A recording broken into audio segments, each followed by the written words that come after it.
ગોધરાના pollen બજારમાં cluster કક્ષાના ગણિત વિજ્ઞાન અને પર્યાવરણ પ્રદર્શન 2024નું આયોજન સાતપુલ ઉર્દુ કુમાર શાળા ગોધરા ખાતે કરવામાં આવ્યું, જેમાં 11 શાળામાંથી 35 જેટલી કૃતિઓ 100 જેટલા બાળ વૈજ્ઞાનિકો દ્વારા રજૂ કરવામાં આવી તેમજ ક્લસ્ટરની શાળામાંથી 1500 જેટલા બાળકોએ પ્રદર્શનને નિહાળી ખૂબ જ આનંદ માણ્યો। મહેમાનોને ગુલદસ્તા આપી તેમનું સ્વાગત કરવામાં આવ્યું।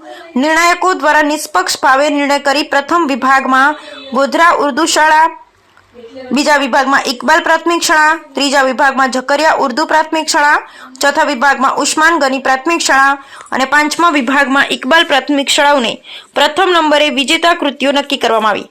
વિજેતા કૃતિઓના બાળકોને શિલ્ડ, ઇનામ અને રંગીન પ્રમાણપત્ર આપી પ્રોત્સાહિત કરવામાં આવ્યા અને સહભાગી બાળકોને પણ પ્રોત્સાહિત કરવામાં આવ્યા। સાથે અલ્પાહાર લઈ સમગ્ર કાર્યક્રમને સફળતા સાથે આનંદની અનુભૂતિ કરી પૂર્ણ જાહેર કરવામાં આવ્યો।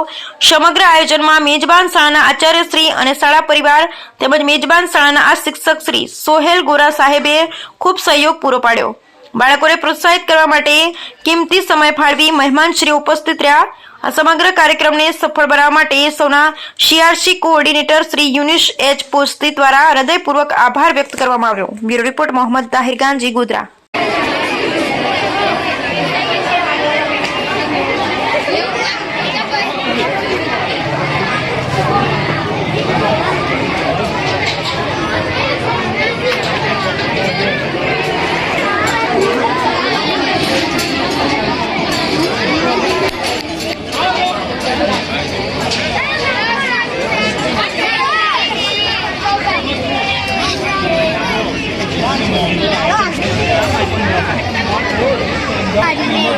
શોપિંગ કરી તેને ફરી ઉપયોગમાં લઈ શકાય છે।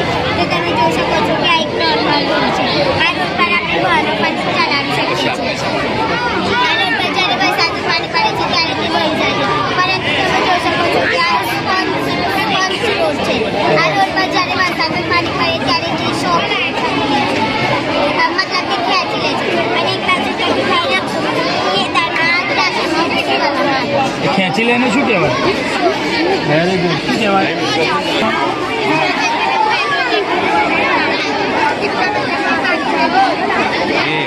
પાણીથી વીજળી ઉત્પન્ન કરવાનું સાંભળો। મારું નામ ધન્યતા મારું નામ હસન મુસ્ફિરા છે। મારું નામ કટરી અમીર હતા। અમે ઇકબાલ પ્રાથમિક શાળામાંથી આવ્યા છીએ। અમે ધોરણ 8માં અભ્યાસ કરીએ છીએ।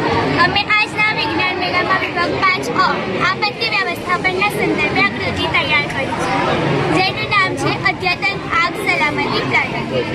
ભૂતકાળમાં આપણા ભારતમાં આગ લાગવાના કારણે ઘણા લોકોના મૃત્યુ પામ્યા, તેથી હવે એવું ન થાય માટે અમે અમારા પ્રોજેક્ટ તૈયાર કર્યો છે। જેમ કે ભૂતકાળના 24 મે 2019માં સુરતના તક્ષશિલા કોર્નિંગ અપાર્ટમેન્ટમાં આગ જેવી દુર્ઘટના બની હતી, જેમાં ઘણા લોકોએ આપણી જાન ગુમાવી હતી। આવી જ બીજી ઘટના હાલમાં રાજકોટના TRP ગેમ ઝોનમાં થઈ હતી અને તેમાં પણ ઘણા લોકોએ પોતાની જાન ગુમાવી હતી। ભૂતકાળમાં થઈ ગયું, અમે ભવિષ્યમાં આવું વારંવાર ન થાય તે માટે અમે આકૃતિ તૈયાર કરી છે, તેની માહિતી આપશે। આ પ્રોજેક્ટમાં અમારી મુખ્ય 3 વિશેષતાઓ છે, જેમાં નંબર 1 છે ઓટોમેટિક સીલ, નંબર 2 છે ઓટોમેટિક સાયરન અને પાણીના ફુવારા। આગ લાગતાની સાથે અહીંયા આગ લાગતાની સાથે જ ઓટોમેટિક સીલ ખુલી જાય છે, જેથી લોકો ઝડપથી બહાર નીકળી શકે અને સાયરન વાગતાની સાથે જ લોકો સમજી શકે કે બિલ્ડિંગમાં કોઈ આકસ્મિક દુર્ઘટના બની હશે, તેથી તે લોકો એમરજન્સી એક્ઝિટ ઉપર જઈને દોડી શકે છે। અને આ પાણીના ફુવારા બિલ્ડિંગમાં જે જગ્યાઓ પર આગ લાગી હોય છે તે ક્ષેત્રોમાં પાણીના ઓટોમેટિક ફુવારા ચાલુ થઈ જાય છે, જેથી આગને નિયંત્રણમાં લઈ શકાય। હવે મારી બિલ્ડિંગમાં પાણીના ફુવારા કરતાં હવે ઓટોમેટિક સ્લાઇડર સીડી લગાડવી જોઈએ, જેથી લોકોને બહાર નીકળવામાં આસાની પડે છે। ઉપરાંત જ્યારે છત ઉપર લોકો હોય ત્યારે તેઓ મેન્યુઅલ સીડીનો ઉપયોગ કરી શકે છે, જેમ તેઓ પોતે ખોલી અને ઝડપથી નીચે ઉતરી પોતાની જાનમાલનું રક્ષણ કરી શકે છે। ખરેખર સરકારને આને ઉપયોગમાં લાવવો જોઈએ, જેથી ફાયર બ્રિગેડ આવ્યા પહેલાં ઘણા લોકોને જાનમાલનું રક્ષણ થઈ શકે છે। આપ શ્રીઓએ અમને ધ્યાનપૂર્વક સાંભળ્યા તે બદલ તમારો ખૂબ ખૂબ આભાર।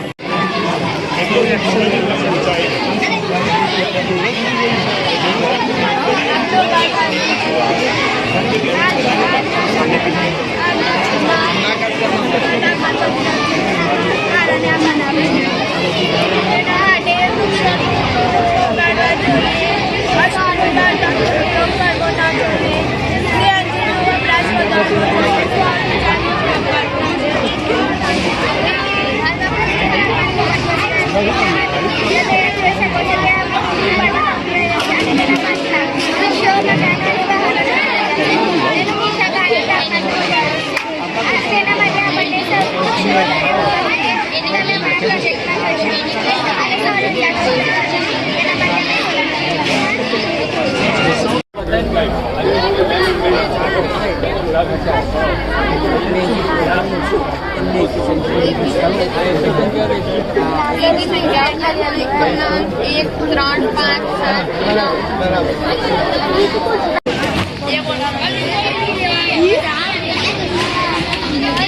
અમારા પ્રોજેક્ટનું નામ ખોરાક આરોગ્ય અને સ્વચ્છતા છે.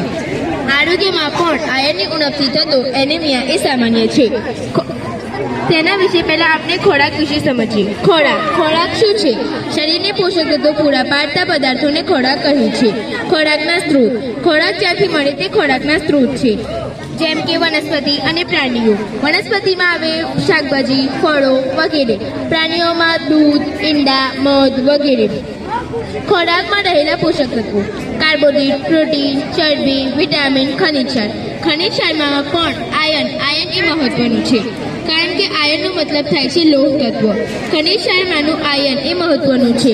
લોહ તત્વમાં ઓછી જરૂરિયાતવાળા ખનિજ ક્ષારોમાંનું એક છે. શરીરને તેની જરૂરિયાત ખૂબ જ ઓછા પ્રમાણમાં